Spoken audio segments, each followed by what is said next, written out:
At yun na nga, welcome to our vlog. 3 minutes lang to, di natin sasayangan yung oras mo. Watch lang, baka ikaw ang isa sa mapili sa ating mga lucky subscriber dyan. For today's vlog, ang iba-vlog natin ay yung Modern Shanghai. Yes, yung pagkain sa Modern Shanghai. Hindi naman masyadong mahal dito, pricey pero masarap, solid. Ito ay member ng BFF o yung tinatawag na Bistro Frequent Foodie. Yes, may class na ang mga pagkain dito at ang mga member nila. Ito yung mga ka-member ng mga TGI Fridays. Ayan, so ang pinapakita natin ngayon ay yung sauce. Napakasarap niyan, bebe.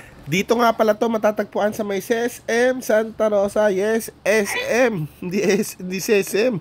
SM Santa Rosa.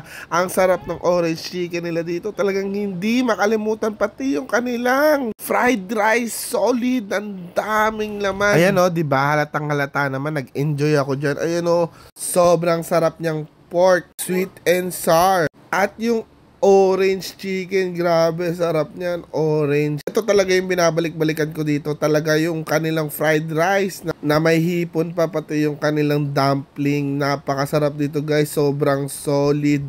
Kung i-rate ko to, babalik-balikan ko 10 out of 10. Parang nagutom ako, mukhang gusto kong kumain ulit bukas dito. Saka mura lang dyan, mga 400 plus lang or kaya 300 plus lang yung mga pagkain nila dito. Tapos may free coffee na rin. 'Di ba? Pag member ka, may free coffee. So, tapos napakaganda ng ambience dito nila. So, kahit nasa mall, ito yung solid na solid pa rin pag pumasok ka sa loob. Mababait yung mga crew, yung chef, lahat, pati yung nag-entertain sa amin.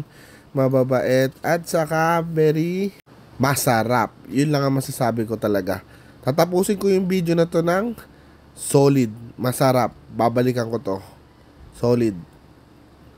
So guys, keep following us. Baka ikaw ay isang manalo at mapili ka namin sa isa kasama ating mga lucky subscribers.